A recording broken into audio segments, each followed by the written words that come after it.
Good evening, I'm Katerina Georgieva. Thanks for joining us. We begin with a horrible accident on Lake St. Clair that's claimed the life of a 17-year-old from Essex County and injured others. CBC's Jennifer LaGrassa reports.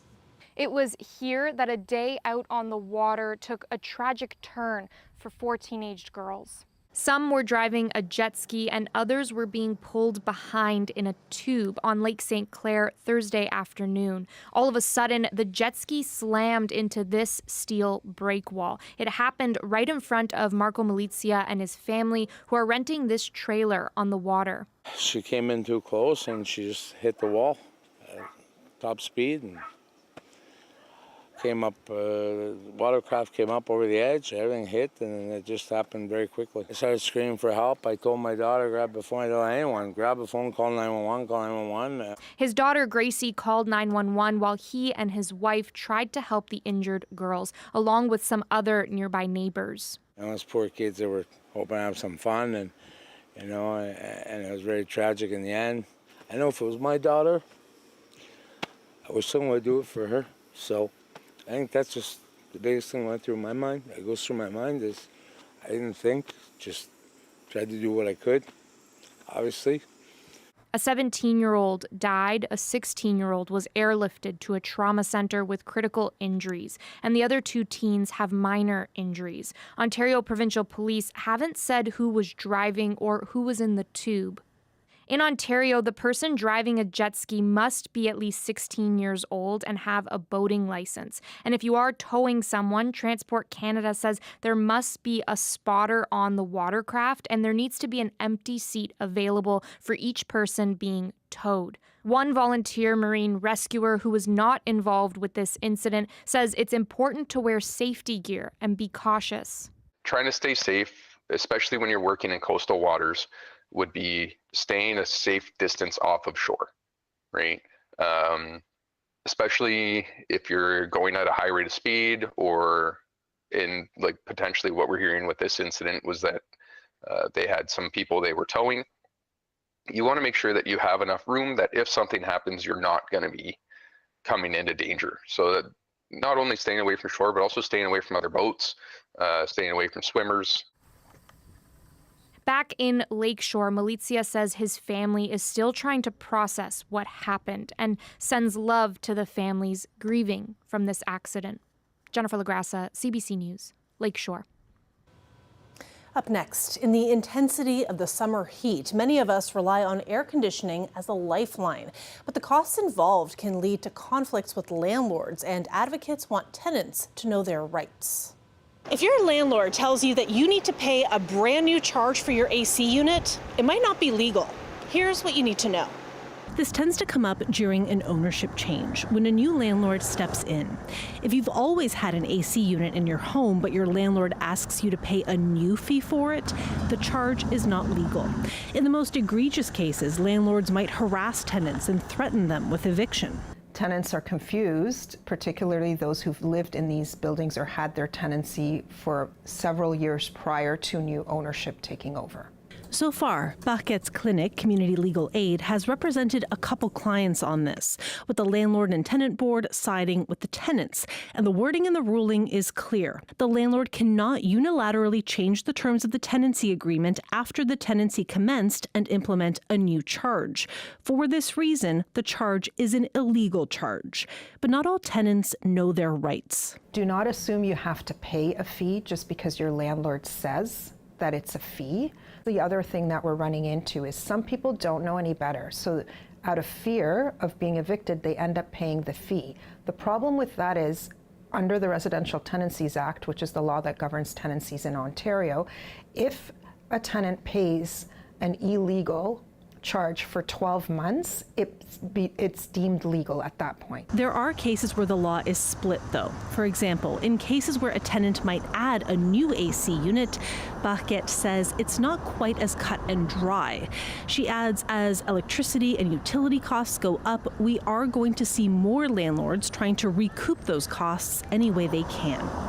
The Advocacy Centre for Tenants Ontario says this has been an issue for years, and it's going to become more common as heat waves become more the norm. But the director of advocacy with the organization says landlords should know better. They know full well that they cannot simply unilaterally impose air conditioning fees or prevent their renters from trying to keep themselves safe. And really, in whether it's through the landlord tenant board or simply harassing renters through intimidation, we think it's wrong. CBC did reach out to the small ownership landlords of Ontario for comment, and they said if a new property owner wishes to start charging air conditioning electric fees without a mutual agreement from the tenant, changing the lease terms is not legal. Kwan, meanwhile, hopes all levels of government do more to protect tenants trying to stay cool and support landlords with the costs that come with that. Some of these fees are around $200 for the season, but for some tenants, especially for seniors or for anybody on ODSP, $200 can really hurt. So before you pay any kind of new fee, make sure you check your lease and seek legal advice.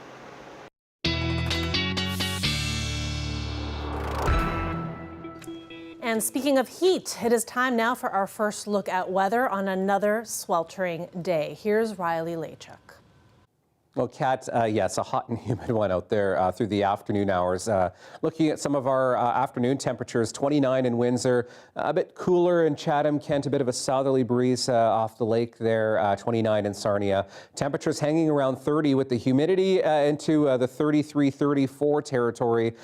And we are looking at conditions getting even more humid as we get through the day on Saturday. So 21 overnight tonight, clear skies, 32 into the afternoon, feeling into the 40s. Thanks very much, Riley. Up next, Windsor police won't be policing the town of Amherstburg after its contract expires at the end of 2028. Amherstburg Council made the decision earlier this week. Amherstburg Mayor Michael Prue says it came down to the lack of a voting seat on the board. The town was notified late last year that Windsor wanted out of the contract because of the cost. In response, Prue said they were open to negotiating but asked for a voting seat on the board, which they were denied. Amherstburg has other options to consider, like LaSalle Police, the Ontario Provincial Police, plus bringing back its own police force. Prue says town staff are doing research and will report back to council early next year. Then Prue says they will ask residents for their input. The City of Windsor did not provide a comment Friday afternoon. There is a push to fill hundreds of entry-level jobs at the NextStar EV battery plant. While there are a large number of openings, there are even more people eager to fill them. Sonia Varma has more. These job seekers want to break into the EV sector. The NextStar EV battery plant has hundreds of entry-level openings. Seth LaForce hopes one of those is his. I think with my experience with the program, I might have a good shot at here. And also, I speak French, am francophone, so that might help me a bit. This event is called Battery Boost. It's run by Invest Windsor Essex with federal money to fill the roles at NextStar. The plant needs 400 production technicians. This 25-year-old says he has sent out more than 500 resumes and no response. He's optimistic this will be the one. So basically, I have completed my master's from University of Windsor at Mechanical Engineering, and the NextStar is opening an opportunity for a battery boost program.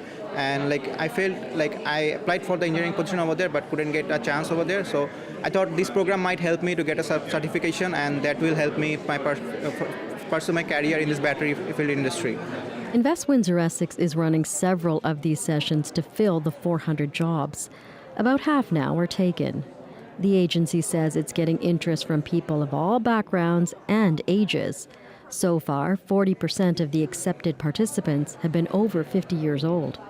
I'm a PhD in computer science, and my research focuses on autonomous driving in the future. So it is related to the vehicle industry. So I come here and take a look. I'm not sure if I can have any chances, but I want to try. There are just a few requirements to get into the Battery Boost program. A minimum 3 years of any kind of job experience. They need to be eligible to work in Canada and be comfortable using computers. That's because all the training is done virtually and off-site. Trainees don headsets. If that sounds like a struggle to applicants, Invest Windsor Essex says this program is probably not the right fit. It does plan more sessions like this one in the coming weeks, and those will continue until all 400 tech positions are filled. Sonia Varma, CBC News, Windsor. Air Canada has canceled hundreds of flights ahead of a possible work stoppage. It comes after the union representing its flight attendants asked the federal government not to intervene in contract negotiations. We're getting so frustrated with an employer who's just sitting there waiting for the government to save the day instead of coming to the table and talk. More than 10,000 flight attendants are poised to walk off the job early Saturday morning unless there's a last-minute deal. As of noon Friday, 55,000 passengers have been impacted. Air Canada says it will notify customers of cancellations through email and text messaging. On a different note now, when was the last time you had a family reunion? Well, one local family has us all beat. Take a look. Hi, my name's Mary, and we're having our 50th annual Fournier reunion this weekend. And there are going to be about 100 people coming from 6 different provinces to join us. My husband and I started this in our backyard in 1975, and it's continued on every year except for COVID. He passed away in 1988. So I wanted to make sure that my children stayed in touch with their Fournier family. Hi, I'm Michelle, and I came from Charlottetown, Prince Edward Island. I really feel the love with this family. We're very close, even though we live far apart. They're my first cousins, and I really consider a lot of them friends. My brother and sister-in-law, they have communications with some of the cousins throughout the year, a little bit through Facebook mostly. I just like to come here and talk about the memories we have of past cousins parties, and we talk about the ones we've lost, and it just feels, I don't know, feels good. My husband was one of 46 first cousins, so that in itself is a big family, and of course now it's gotten bigger and bigger with each generation. It must be hard without your husband here.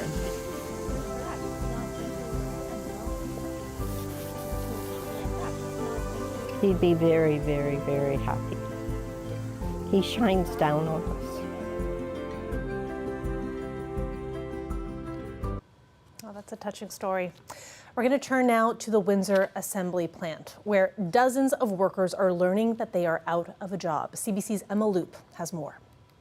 Stellantis says it's laying off a small number of workers at its Windsor Assembly Plant. The decision comes as the global automaker shifts away from one of the electric vehicles built at the plant. The affected workers received layoff notices Friday.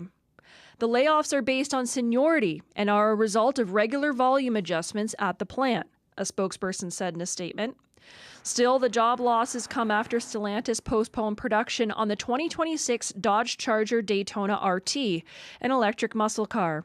One worker says the layoffs affected employees who worked on the battery-powered vehicles. Because we have a battery area, and we're not building batteries. Everybody wants gas, so they're trying to transition. That's mainly what it is. The global automaker has blamed U.S. tariffs for the decision to postpone the base model Charger Daytona. But the move also followed weak sales amid a dampening EV market. Stellantis announced last week that it was bringing back gas-powered versions of the Charger. It will still offer a more expensive version of the electric Charger as well. Workers at the Windsor plant assemble the company's minivan offerings too, including the Chrysler Pacifica. They've been no strangers to ups and downs in the industry, especially since U.S. President Donald Trump launched his trade war against Canada. Eventually, right now, things aren't looking too good, but they're going to be better soon. Hopefully, thank you. Caruana and Lumley both believe the workers laid off Friday will be back soon. It's just a small amount. That happens a lot. It comes and goes. Yeah, it's only 100 people. How long do you think it might take to bring them back? I bet they'll be back before Christmas. The company declined to say exactly how many workers lost their jobs. Unifor Local 444, which represents the workers at the plant, did not return a request for comment. Emma Loop, CBC News, Windsor.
Welcome back. Fires are burning across Atlantic Canada going into the weekend in Annapolis County in Nova Scotia and Miramichi, New Brunswick. Karen Pauls reports on a huge blaze in Newfoundland and Labrador. We're at a roadblock not far from the north end of the Kingston fire. They're actually moving this back a little bit, but because of smoke and flames, we've seen fire trucks coming and going this morning. There's been a long line of cars, locals watching and waiting to get information, to hear what's going on the other side of this roadblock, concerned about their own homes and the homes of their families. We need resources. We need to save what's left. We need to save what's left of the North Shore. We just want help, and nobody is listening. And enough is enough. But to see my two elderly parents yesterday pack up their belongings and give it to someone else, it's devastating. Now we know this fire has grown to the size of about 22,000 football fields. We know from the provincial update that there are 80 Canadian Air Force firefighters here, along with 20 Ontario firefighters helping local crews. Some of the air assets, water bombers and helicopters, haven't been able to take off from St. John's this morning because of smoke and low cloud cover. So people here are really starting to feel abandoned and left behind by their government. The Premier was flown over this area yesterday. Here's some of what he saw. It was difficult. The pilot was unable to get to certain parts of the fire. We couldn't do the whole perimeter because of the extreme smoke, and it is very thick smoke. I mean, you cannot see your hand in front of your face if you were in that smoke. We heard yesterday at least 100 homes have burned along this North Cove. People were being told yesterday that they had lost everything. We know there's also a school that is burned, which means about 60 students and a dozen staff will be looking for a new place when classes start in just a few weeks. Karen Pauls, CBC News, near Jobs Cove, Newfoundland. In international news, U.S. President Donald Trump and Russia's Vladimir Putin are having a high-stakes meeting in Alaska. Trump extended the invitation last week to discuss a potential end to Russia's war on Ukraine. But Ukrainian President Volodymyr Zelensky was not invited to the summit. CBC's Ashley Burke has more on what the meeting could mean for the future. Donald Trump applauding Russia's president as he steps foot on American soil, a first in a decade. The U.S. president welcoming Vladimir Putin on a red carpet with a smile and open arms. A spectacle viewed around the world. This body language, this moment, seen by some as a victory for Putin. He's facing an international arrest warrant. President Putin, will you stop killing civilians? Accused of war crimes, and has been shunned by most of the Western world since invading Ukraine. But Trump says these talks are critical to try and end Russia's war. Before arriving in Alaska, Trump laid out his plans on board Air Force One. I want to see a ceasefire rapidly. I don't know if it's going to be today, but I'm not going to be happy if it's not today. Everyone said it can't be today, but I'm just saying I want the killing to stop. I'm in this to stop the killing. Putin's expected to have a different goal. Vladimir Putin really wants to pull Trump away from the West. He says for Putin, these talks are all about escaping threatened U.S. sanctions and getting Trump on his side. Vladimir Putin's grand strategy is to isolate Ukraine into a one-on-one matchup where Russia's superior size, its larger economy, its bigger manpower, its larger military can really be brought to bear to destroy Ukraine. Just hours before talks started, Moscow continued its attack on Ukraine. Kyiv says a missile strike killed a civilian. Ukraine's president, who wasn't invited to the summit, says everyone needs an end to the war. President Zelensky is calling for an unconditional ceasefire and security guarantees before any real peace talks begin. Zelensky says he's now counting on Trump to be strong. Ashley Burke, CBC News, Washington. Riley Lachuk will be back with us after the break with more of your weather leading us into the weekend. Stay with us. We'll be right back.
And it is time now for your full weather forecast. And for that, we have Riley Laychuk back with us to lead us into the coming days.